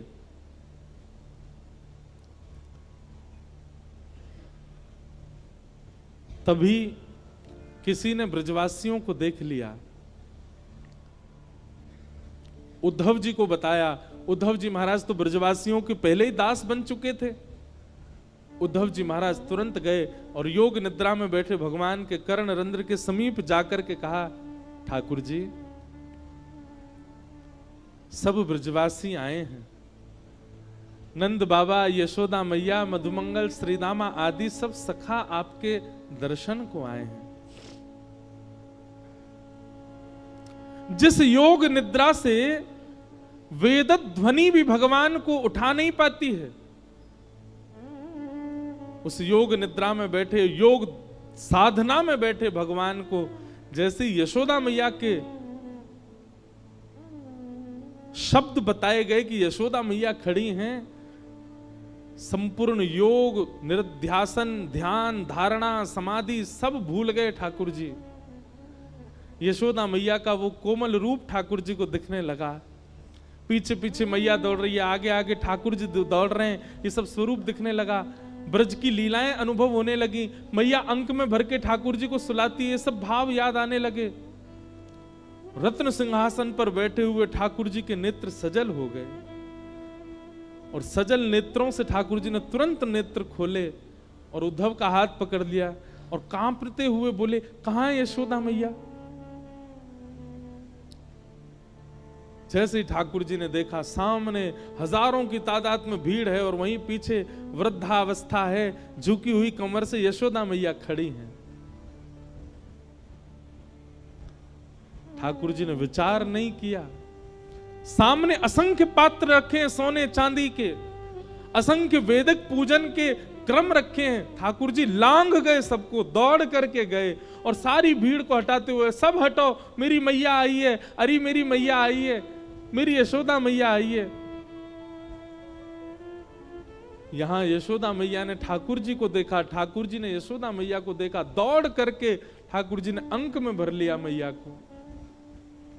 भगवान की 16,108 पत्नियां आ गईं, भगवान के सारे पुत्र आ गए, भगवान के पौत्र आ गए, भगवान की पुत्र वधुएं आ गईं।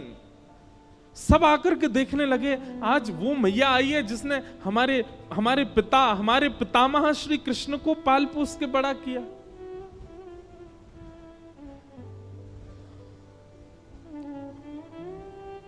मैया के एक एक अंग को ठाकुर जी छू छू करके अपने हृदय से लगा रहे हैं और बार बार रुदन करते करते मैया को अंक में भर लेते हैं।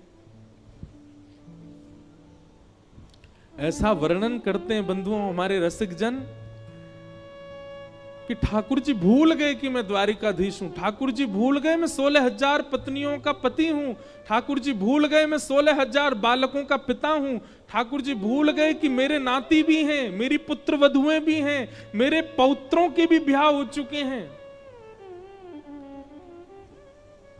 और ठाकुर जी अचानक से नंद नंदन बन गए, वृंदावन के श्री कृष्ण बन गए। और मैया तो बोले, मैया बहुत दिन आए गए, तेरो दूध नाए पियो, जल्दी बैठ, मुझको तेरी गोद में लेटनो है, तेरो दूध पान करनो है। और नन्हे बालक की तरह ठाकुर जी रुदन करने लगे। उस कुरुक्षेत्र के द्वारिका शिविर में यशोदा मैया बीच आंगन में बैठी हैं और गोद में द्वारिकाधीश लेटे हैं और मैया के वक्ष से दुग्ध पी रहे हैं। इस दृश्य को देख करके रुक्मणी आदि पत्नियां सब मानो जैसे स्तब्ध हो गए।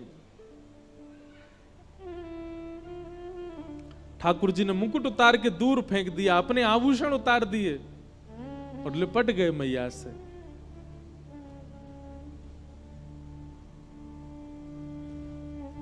जैसे तैसे भगवान थोड़े संभले, मैया की गोद में ही बैठे हैं और मैया से कह रहे हैं, मैया एक बात पूछूं? हाँ लाला बोल। मैया मैं गैया चरावे जायो करतो और जब लौट के आतो आवे में यदि नेको विलंब है जातो तो मेरी मैया व्याकुल है कि पूरे गोकुल को अधर कर देती। मैया मुझको बोलनी नहीं चाहिए पर मैं तो एक बात कह रहा हूं, जादना में ब्रज छोड़ के गयो, मोकू सबन की ना पतो पर मोकू एक बात बताओ कि यशोदा मेरे वियोग में जीवित नहीं रह पाएगी। मोकू पतो ना रोज यूं लगो करती कि मेरी मैया यशोदा तो अपने प्राण त्याग देगी। अरे जो मैं गैया चरा के नेक विलंब से आ तो इतनी व्याकुल है जाती, मैं दिखूंगा नहीं तो अपने स्वयं जीवित कैसे रहेगी मैया। पर आज तो को देख कर के मुझको बहुत सुख मिलो, लेकिन कहीं एक प्रश्न भी मन में उठो कि मैया मेरे वियोग में तू जीवित कैसे है? कहीं तेने दूसरो लाला तो ना बना लियो कोई? मैया वृंदावन में कोई दूसरो लाला तो ना आ गयो जा से जाए तेने मेरे हक को प्रेम दे दियो? सब गलती मेरी, मैं ब्रज छोड़ के गयो, सब बातन को मैं स्वीकार करूं मैया, पर या को उत्तर मुझको देनो पड़ेगा तो है कि मेरे वियोग में यशोदा जी कैसे रही है? मोकू तो तेरे प्रेम पे प्रश्न है रो मैया। यशोदा मैया ठाकुर जी को कह रही है, लाला तू भी बहुत चतुर है, पहले तो प्रेम कर गए हो और प्रेम करके फिर हमें छोड़ के चलोगे और आज हम जीवित हैं तो यह बात पे प्रश्न उठा रहे हो कि हम जीवित क्यों हैं तेरे वियोग में? वाह लाला। सांची पूछे लाला तो जादना तू गयो वही दिना हमारे प्राण निकरवे वारे, पर तू ऐसी लीला करके वृंदावन में गयो कि वो लीला हमारे चित्त में बैठी है, जा लीला की वजह से हमारे प्राण नहीं निकर पाए। हम जब जब प्राण निकारवे को मन में विचार करते तेरी कोई लीला दिख जाती।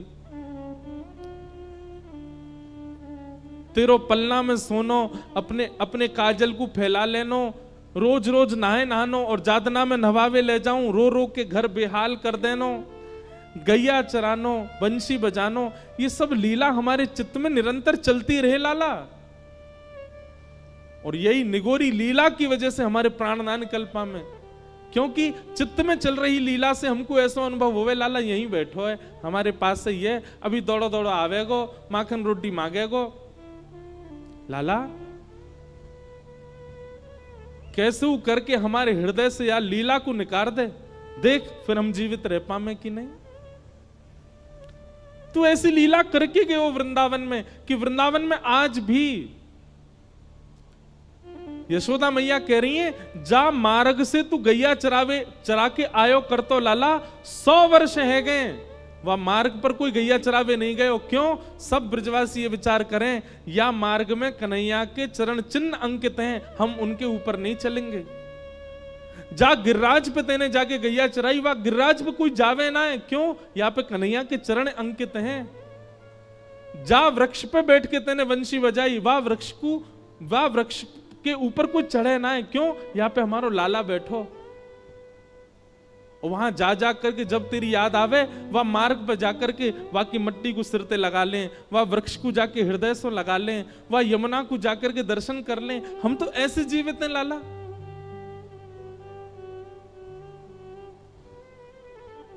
और तू आज हमसे ही पूछ रहा है कि हम जीवित कैसे हैं। वास्तव में तू छोड़ के चलोगे, लेकिन तेरो वृंदावन वो साक्षात तेरो ही स्वरूप है लाला। वहां तेरे चरण चिन्ह है, वहां तेरी पीतांबरी है, वहां तेरी वंशी है, वहां तेरो मोर पिच्छ है, वहां लाला को बालपन है, वहां की वजह से हम जीवित हैं।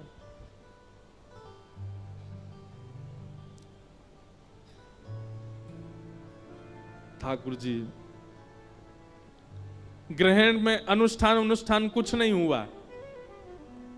ठाकुर जी यशोदा मैया की गोद में बैठे हैं, मैया को बार बार हृदय से लगा रहे हैं, नंद बाबा को हृदय से लगा रहे हैं, सब ब्रजवासी को हृदय से लगा रहे हैं।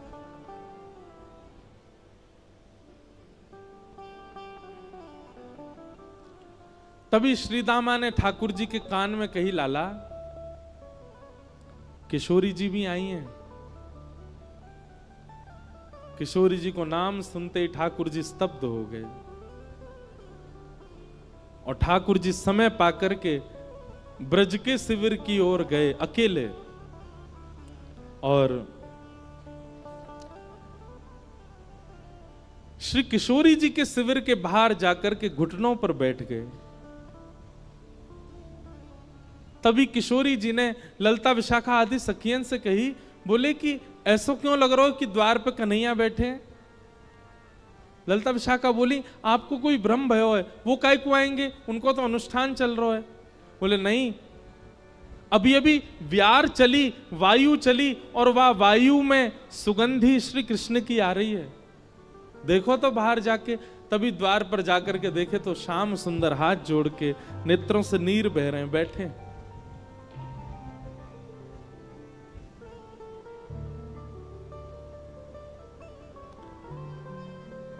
बहुत सुंदर प्रसंग है। किशोरी जी और ठाकुर जी का मिलन हुआ और फिर ठाकुर जी ने वहां रास बिहार किया। उस रास बिहार का दर्शन भगवान की समस्त पटरानियों ने किया,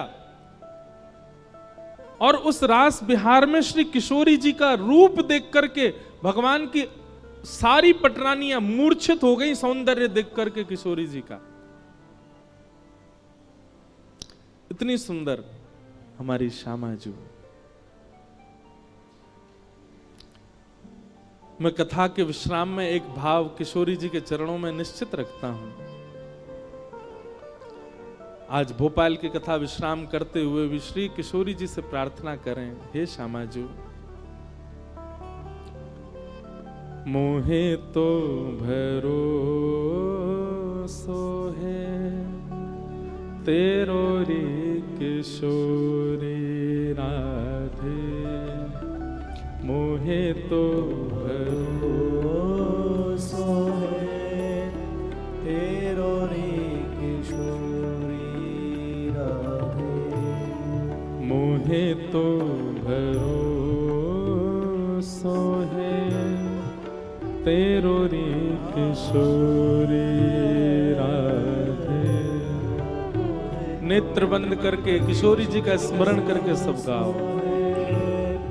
तेरो रे किशोरी राधे, मोहे तो भरोसो है तेरो रे किशोरी राधे, मोहे तो भरोसो है तेरो री किशोरी राधे, मोहे तो भरोसो है तेरो री किशोरी राधे,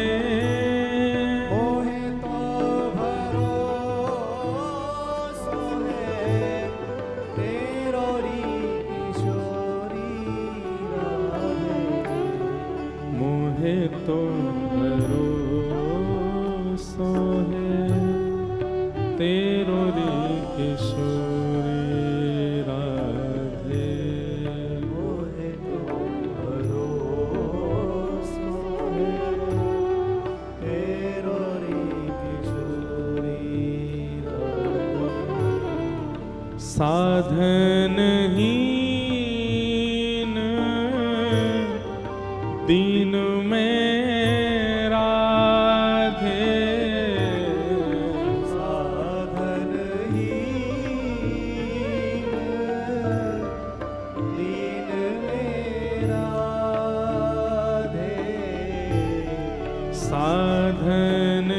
साधनहीन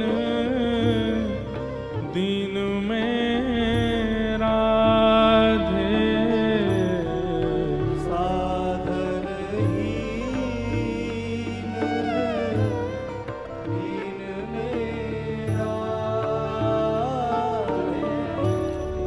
तुम करुणामयी प्रेम अगाधे।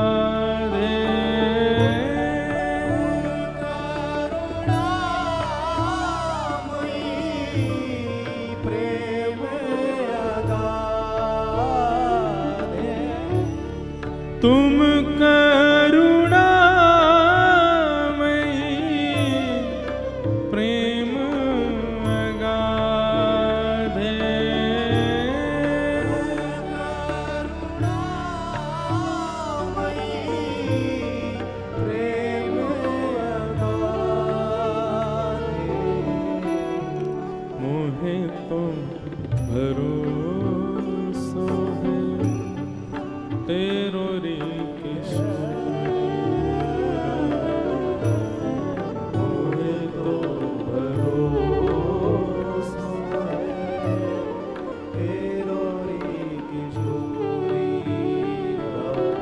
हमारे ब्रजवासी कहते हैं किशोरी जी से,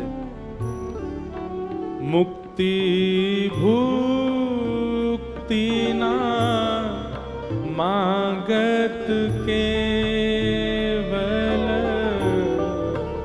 मुक्ति भुक्ति ना मांगत केवल।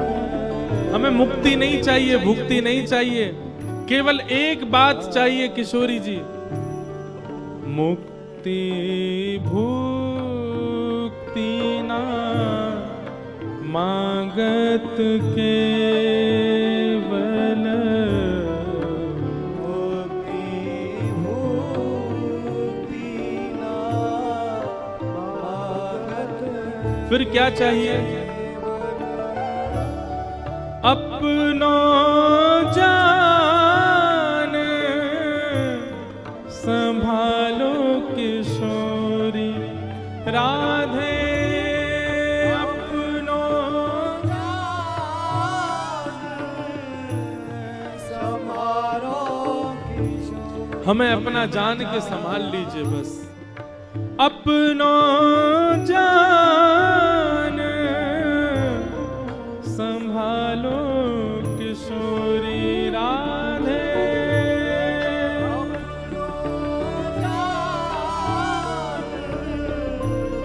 संभालो किशोरी राधे। मोहे तो भरोसा है तेरो रे किशोरी राधे, मोहे तो भरोसा है तेरो रे किशोरी राधे। हाँ तेरो रे किशोरी राधे, तेरो रे किशोरी ओ तेरो रे किशोरी राधे। तेरो रे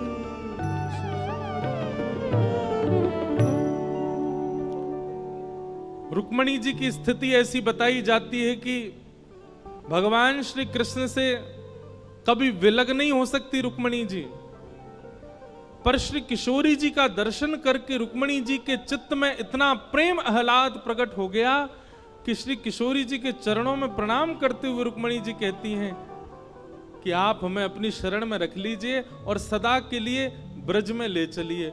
हम द्वारिका छोड़ने को तैयार हैं, अपने प्राणेश श्री कृष्ण के बगैर रहने को तैयार हैं, पर आपके बगैर अब नहीं रह पाएंगे। हमारी किशोरी जी सामान्य नहीं है बंधुओं। रुक्मणी जी निवेदन कर रही हैं, भगवान की सब पटरानियां कह रही हैं कि आप सदा के लिए अपने श्री चरणों में हमको वास दे दीजिए। ऐसा रूप है किशोरी जी का, जिनके रूप दर्शन मात्र से सारे संशय विनाश हो जाते हैं, चित्त को एक ठौर मिल जाती है, कोई विकार चित्त में रह नहीं पाता। बस एक ही इच्छा होती है, एक कोने में कहीं बैठ जाएं और केवल इनको निहारते रहें और कुछ ना करें। हरिराम व्यास जी गाते हैं, किशोरी तेरे चरणन की रज पाऊं, बैठी रहूं कुंजन के कोने, श्याम राधिका गाऊं, किशोरी तेरे चरणन की रज पाऊं। जारज को ब्रह्मादिक तरसत, सूरज शीश चढ़ाऊं, व्यास स्वामिनी की छवि निरखूं, विमल विमल यश गाऊं, किशोरी तेरे चरणन की रज पाऊं।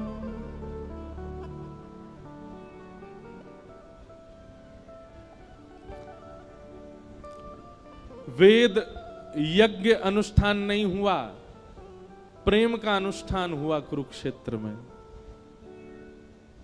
और इस प्रकार ब्रजवासियों से ठाकुर जी मिले। तत्पश्चात भगवान के मित्र श्री सुदामा जी की कथा आती है। भगवान के एक सखा हैं जिनका नाम श्री सुदामा जी बताया गया, जो कि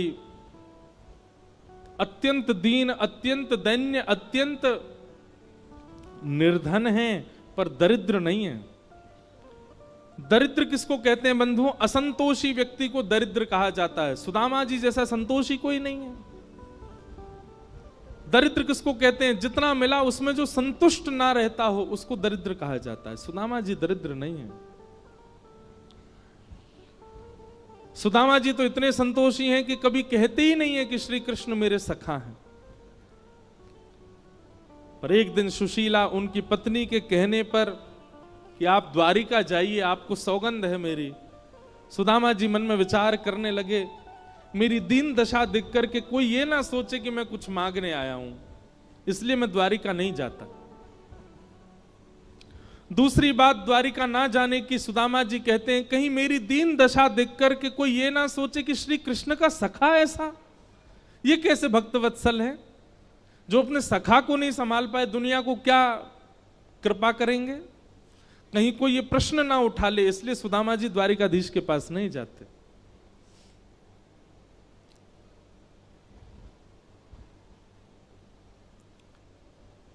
प्रेम में स्थिति गोपनीय रखी जाती है।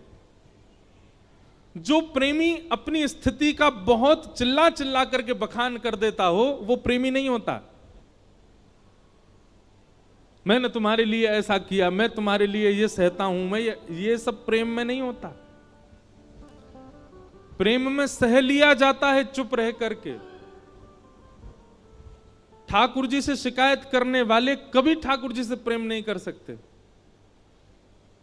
ठाकुर जी से प्रेम करने वाले अपने जीवन में आई हुई विषमताओं को भी सह लेते हैं, लेकिन ठाकुर जी से कभी नहीं कहते।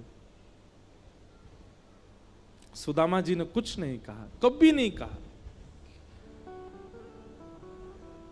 सब सहते हैं। और क्षमा करना, जहां सहा ना जा रहा हो वो स्वार्थ है, प्रेम नहीं है। प्रेम में तो सहा जाता है। और सुदामा जी अकेले नहीं सह रहे हैं, सुदामा जी की पत्नी भी सह रही है, सुदामा जी के बच्चे भी सहते हैं। और सुदामा जी सबको सहने की शक्ति प्रदान करते हैं कि सहो, पर ठाकुर जी से नहीं कहेंगे।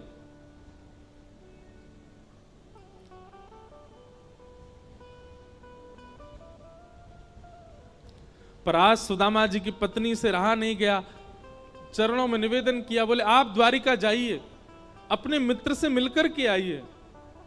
सुदामा जी बोले देवी तुम निश्चित इसलिए भेज रही हो ना ताकि मेरी दीन दशा देख करके वो करुणा निधान मुझ पर कुछ अनुग्रह कर दें।